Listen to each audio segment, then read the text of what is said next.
Assalamualaikum warahmatullahi wabarakatuh. Alhamdulillahi rabbil alamin. Hamdan katsiran kama amar. Asyhadu an la ilaha illallah, asyhadu anna Muhammadar Rasulullah. Allahumma shalli ala sayyidina Muhammad wa ala alihi wa ashabihi ajma'in, amma ba'du. Faqala Allah ta'ala fil Qur'anil Karim, a'udzu billahi minasyaitonir rajim. Bismillahirrahmanirrahim. Ya ayyuhalladzina amanu kutiba alaikumus syiyam kama kutiba alal ladzina min qablikum la'allakum tattaqun. Wahai orang-orang yang beriman, diwajibkan atas kamu berpuasa sebagaimana diwajibkan atas orang-orang sebelum kamu agar kamu bertakwa. Al-Baqarah ayat 183. Bapak, ibu-ibu, kaum muslimin yang berbahagia dimanapun berada pada hari ini, tidak beberapa lama lagi tentunya kita akan memasuki yang namanya bulan Ramadan. Seperti doa baginda Rasulullah SAW ketika bulan Sya'ban untuk disampaikan umurnya di dalam bulan Ramadan. Kenapa demikian? Karena bulan Ramadan merupakan penghulu dari sekalian bulan. Artinya adalah bulan yang mulia. Bahkan di dalam bulan Ramadan terdapat turunnya Al-Quran. Di dalam bulan Ramadan adanya malam Lailatul Qadar, lebih baik daripada 1000 bulan. Bahkan lebih panjang umur pahala amal-amal soleh umat Muhammad Rasulullah SAW. Sekalipun dia meninggal, tetapi amalnya panjang daripada umurnya. Begitulah kelebihan dari umat Muhammad Rasulullah SAW. Maka dari itu baginda Rasulullah selalu berdoa kepada Allah untuk disampaikan umur beliau pada bulan Ramadan. Begitu juga kita bermohon kepada Allah untuk disampaikan umur kita di bulan Ramadan. Bulan Ramadan melatih kita, membimbing kita, menggembleng kita menjadi manusia yang seutuhnya di depan Allah Subhanahu wa taala, manusia yang sempurna di depan Allah Subhanahu wa taala.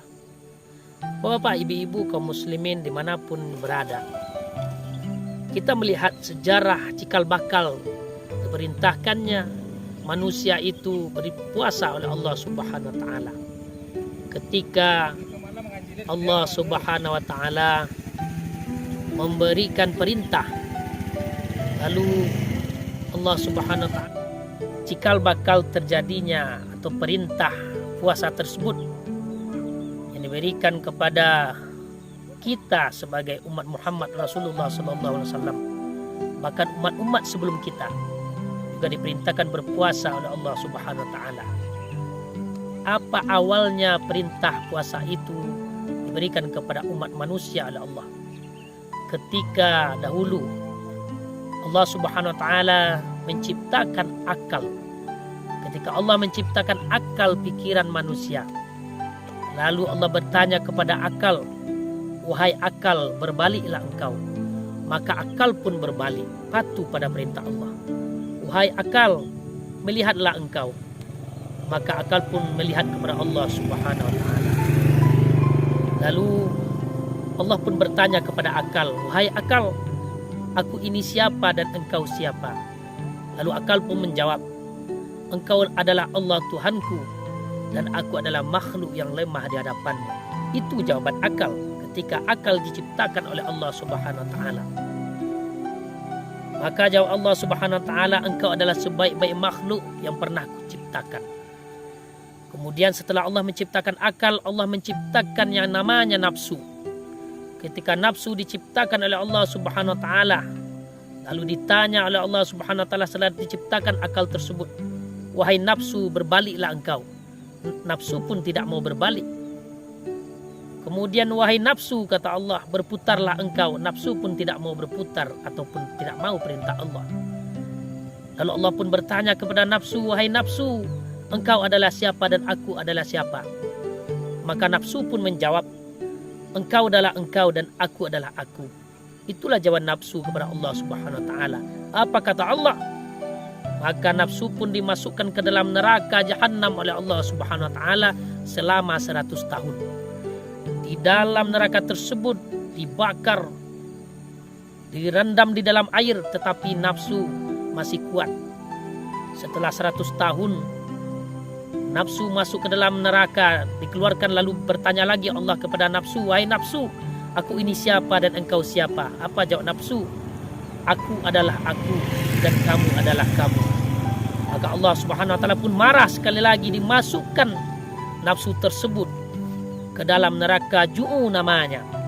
Di dalam neraka Ju'u itu tidak ada makanan sedikit pun. Lalu nafsu pun dimasukkan lebih kurang 100 tahun. Lalu nafsu menjadi lemah dan tidak berdaya. Setelah 100 tahun nafsu masuk ke dalam neraka Ju'u. Lalu keluar lagi, ditanya oleh Allah, wahai nafsu, aku ini siapa dan engkau siapa? Lalu nafsu pun menjawab, aku adalah aku dan engkau adalah Tuhanku. Maka baru nafsu mengakui Allah Subhanahu wa taala adalah Tuhannya. Bapak-bapak, ibu-ibu, kaum muslimin yang berbahagia, Allah menciptakan manusia itu adalah makhluk yang paling sempurna. Diciptakannya akal, diberikan akal kepada manusia, lalu diberikan nafsu kepada manusia, akal untuk berfikir. Bahkan dalam Al-Quran beberapa kali Allah menurunkan firman-Nya untuk banyak-banyak kita memikirkan ayat-ayat Allah, memikirkan nikmat Allah, kebesaran Allah Subhanahu wa taala. Nafsu bukan untuk diperturutkan, tetapi nafsu untuk dikendalikan. Malaikat yang diciptakan oleh Allah hanya diberikan akal. Kalaulah malaikat diberikan nafsu oleh Allah, tentunya malaikat tersebut lebih hebat daripada kita, mempunyai gedung yang mewah, mempunyai kendaraan yang canggih. Tetapi Allah tidak memberikan nafsu kepada malaikat, hanya akal dan pikiran. Tetapi Allah Subhanahu wa taala menciptakan yang namanya hewan. Hewan hanya diberikan nafsu oleh Allah, hanya sedikit akal untuk berpikir. Maka apabila nafsu dikedepankan oleh manusia, maka sama halnya dengan hewan. Bahkan kata Allah dalam Al-Quran, lebih hina dari hewan tersebut. Maka dari itu kaum muslimin, bapak ibu-ibu yang berbahagia, kita adalah makhluk yang paling sempurna yang diciptakan oleh Allah, diberikan akal dan diberikan nafsu. Maka akal harus kita pergunakan untuk berfikir bagaimana kebesaran Allah Subhanahu wa taala, dan nafsu bukan untuk kita perturutkan, tetapi nafsu untuk kita kendalikan dengan sebaik-baiknya. Keinginan untuk beribadah, keinginan untuk membangun masjid, keinginan untuk bersedekah dan segala macamnya, inilah nafsu yang selalu mendekatkan diri kepada Allah Subhanahu wa taala. Bapak ibu-ibu kaum muslimin yang berbahagia, maka dari itu tidak berapa lama lagi kita akan memasuki yang namanya bulan Ramadan. Hati kita senang, hati kita bahagia, tetapi perlu perhitungan di dalam kehidupan kita. Apa saja persiapan-persiapan, apa saja persiapan-persiapan yang harus kita siapkan untuk menghadapi bulan Ramadan. Pertama adalah tentunya perhitungkan ibadah kita. Ibadah yang bagaimana? Ibadah yang berkualitas dan ibadah yang berkuantitas. Bagaimana ibadah yang berkualitas? 5 waktu sehari semalam kita ramaikan masjid, kita makmurkan masjid, sholat 5 waktu sehari semalam di masjid. Kualitas ibadah kita, sholat di awal waktu, sholat berjamaah, dan sholat di masjid, memakmurkan masjid. Kuantitas ibadah kita, memperbanyak ibadah-ibadah sunat yang lainnya. Apakah itu sholat sunat rawatib, sholat sunat fajar. Bahkan orang yang paling kaya di dunia itu adalah orang yang mampu melakukan sholat sunat fajar. Apalagi sholat fajar atau sholat subuh. Sholat sunat fajar lebih baik daripada bumi dan seisinya. Jangan sampai kita terlena, walaupun itu ibadah-ibadah sunat, tetapi amal-amal pahalanya besar di sisi Allah Subhanahu wa taala. Setelah sholat subuh, kita duduk sejenak di masjid, membaca Al-Quran, mendengarkan tausiah sampai nanti waktu suruh masuk, lalu kita tunggu lebih kurang 10 menit. Masuk waktu Isra, kita sholat Isra 2 rakaat. Maka pahalanya seperti diibaratkan pahala sebesar umrah dan haji. Kita tambah lagi dengan sholat duha. Di dalam orang sibuk berusaha mencukupi kebutuhannya, menafkahi keluarganya, sejenak kita ingat Allah. Kita sholat duha karena Allah Subhanahu wa taala juga besar pahalanya. Kemudian sholat tahajud pada malam hari, sholat tarawih pada malam hari, sholat witir, dan kita tambah dengan sedekah-sedekah yang lainnya. Maka dengan kegiatan tersebut yang kita lakukan, kuantitas ibadah kita perbanyak, maka kita termasuk orang yang memperhitungkan, mempersiapkan ibadah Ramadan ini dengan sebaik-baiknya. Jangan pernah luput sedikit pun waktu, detik demi detik kita baca Al-Quran. Satu huruf kita baca Al-Quran, puluhan kali lipat diberikan pahalanya oleh Allah Subhanahu wa Ta'ala. Kenapa? Karena pada bulan Ramadan ini pahala kita dilipat gandakan oleh Allah Subhanahu wa Ta'ala. Bapak, ibu-ibu kaum muslimin yang berbahagia, persiapkan ibadah kita yang berkualitas, persiapkan ibadah kita yang berkuantitas kepada Allah Subhanahu wa Ta'ala. Kenapa? Tidak tahu di tahun yang akan datang, sampaikah umur kita untuk Ramadan berikutnya ataukah tidak, kita tidak tahu, wallahu a'lam. Banyak akhir-akhir ini orang yang akan memasuki bulan Ramadan banyak dipanggil oleh Allah. Ada yang tidak sakit, ada yang tidak apa-apa kesehatannya, tetapi dipanggil oleh Allah Subhanahu wa Ta'ala. Sedetik tidak bisa dimajukan, sedetik tidak bisa dimundurkan. Kullu nafsin za'iqatul maut. Kemudian kaum muslimin, bapak-bapak, ibu-ibu yang berbahagia, yang kedua yang kita persiapkan adalah siapkan harta kita di jalan agama Allah. Perlu perhitungan pada diri kita, berapa satu malam itu harus kita infakkan sedekah kita. Ketika kita mempiutangi Allah Subhanahu wa Ta'ala dengan bersedekah di jalan agama Allah Subhanahu wa Ta'ala, Allah akan memberikan balasan berlipat ganda. Apakah dari arah-arah yang tidak terduga-duga, dari anak kita yang menjadi anak yang berhasil, dari kesehatan kita yang Allah berikan kepada kita, dan bahkan Allah langsung memberikan balasan berlipat ganda kepada kita. Maka dari itu tidak ada dan tidak akan pernah miskin orang-orang berinfak di jalan agama Allah Subhanahu wa Ta'ala. Berapa satu malam kita targetkan sesuai kemampuan kita untuk berinfak di jalan agama Allah. Siapkan materi kita semampu kita. Apakah Rp1.000, Rp5.000 dan segala macamnya sesuai dengan kesanggupan kita. Allah melihat dari niat hati kita tulus dan ikhlas kepada Allah Subhanahu wa Ta'ala. Kemudian yang ketiga kaum muslimin, persiapkan diri kita sebelum memasuki Ramadan itu adalah persiapkan hati yang saling memberi maaf. Di dalam agama Islam, tangan di atas lebih baik daripada tangan di bawah. Lebih baik kita memberikan maaf daripada kita meminta maaf. Sekalipun dengan kalimat kita minta maaf, tetapi orang yang berbuat salah kepada kita, kita berikan maaf. Walaupun dengan kalimat kita meminta maaf, artinya adalah kita memberi maaf kepada orang tersebut. Maka dari itu, sepantasnya lah kita memberi maaf terhadap sesama saudara kita. Kita selesaikan hubungan kita dengan manusia, baru kita beribadah berhubungan dengan Allah Subhanahu wa Ta'ala. Bahkan ketika baginda Rasulullah SAW berkhutbah, lalu turun Jibril, lalu baginda Rasul pun mengaminkan doa Jibril tersebut. Heran sahabat setelah berkhutbah, setelah solat ditanya oleh sahabat kepada baginda Rasulullah, kenapa engkau membaca amin 3 kali wahai Rasulullah? Maka jawab Rasulullah, ketika aku berkhutbah, Jibril turun lalu berdoa kepadaku, jangan terima ibadah puasanya apabila seorang anak belum minta maaf kepada orang tuanya. Banyak pada hari ini orang-orang yang menyanyiakan orang tuanya. Nah, ketika orang tuanya telah tiada, baru dia sadar kebutuhan terhadap orang tua. Banyak orang-orang pada hari ini hanya untuk memasuki bulan Ramadan saja menziarahi kuburan orang tuanya, membersihkan kuburan orang tuanya. Setelah Ramadan dia tak mau tahu lagi dengan kuburan orang tuanya. Sudahkah kita tahu bagaimana orang tua kita dahulunya ketika kita mau memasuki Lebaran? Biarlah dia tidak mempunyai baju yang bagus, asalkan anaknya bisa memakai baju yang bagus. Biarlah dia kelaparan, asalkan anaknya bisa makan yang enak. Tetapi pada hari ini banyak orang yang menyia-nyiakan orang tuanya. Bahkan orang tuanya ditendang, bahkan dibunuh karena tidak mendapatkan uang yang diberikan oleh orang tuanya. Banyak orang-orang tidak bersyukur kepada Allah Subhanahu wa Ta'ala ketika orang tuanya masih diberikan umur panjang oleh Allah. Maka dari itu mari kita syukuri ketika orang tua kita masih ada, kita jenguk orang tua kita, kita lihat orang tua kita, bawakan makanan. Kenapa? Karena kesuksesan kita itu bukanlah dari usaha kita, tetapi kesuksesan yang kita raih itu adalah doa dari orang tua kita, tahajudnya pada malam hari yang dikabulkan oleh Allah Subhanahu wa Ta'ala. Sukses kita, lihatlah bagaimana hubungan kita dengan orang tua.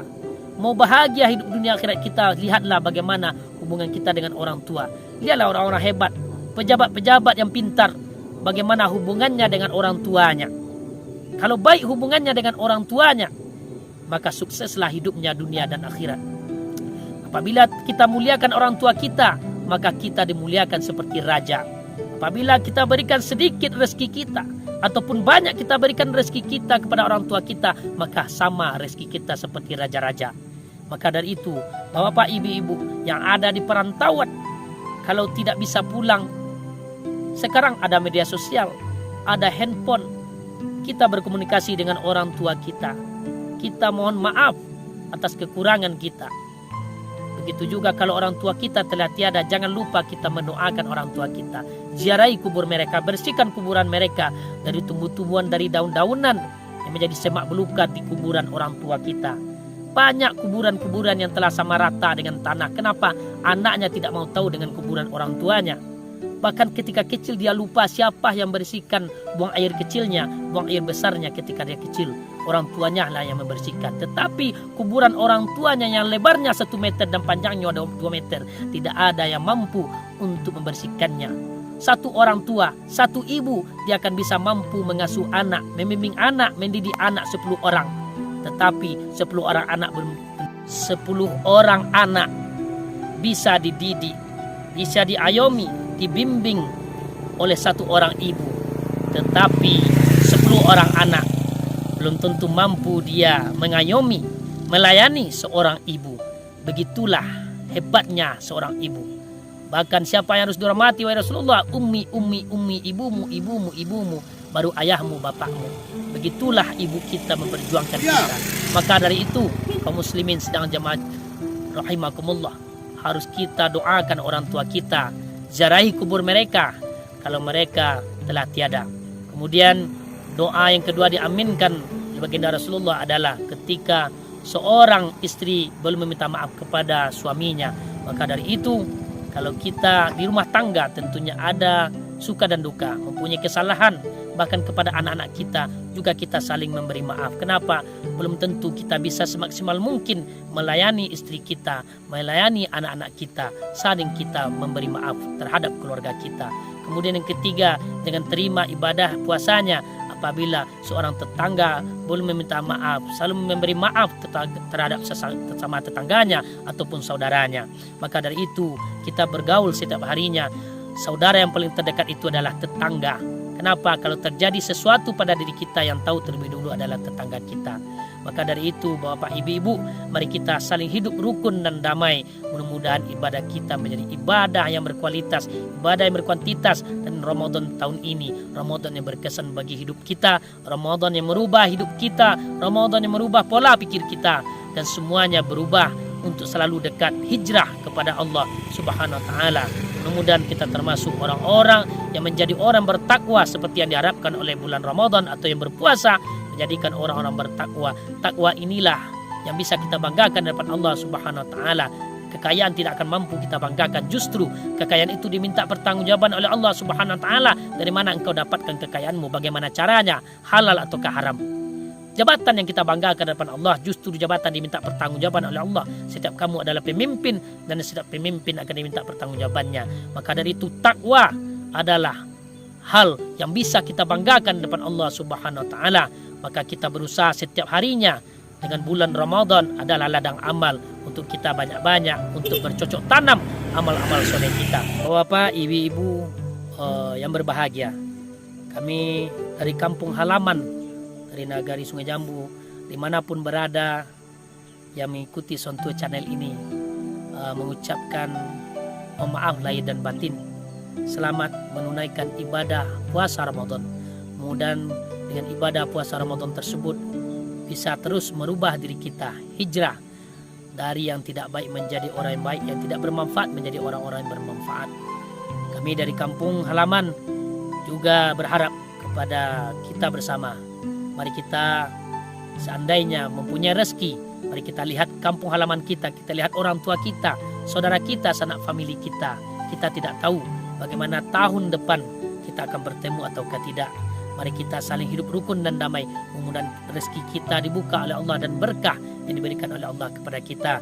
Terima kasih banyak atas perhatian dan atas semua apapun masukan yang diberikan kepada kami di kampung halaman. Mudah-mudahan semuanya sehat dan mendapatkan rezeki yang banyak dan berlimpah serta berkah. Alhamdulillahirabbil alamin. Assalamualaikum warahmatullahi wabarakatuh.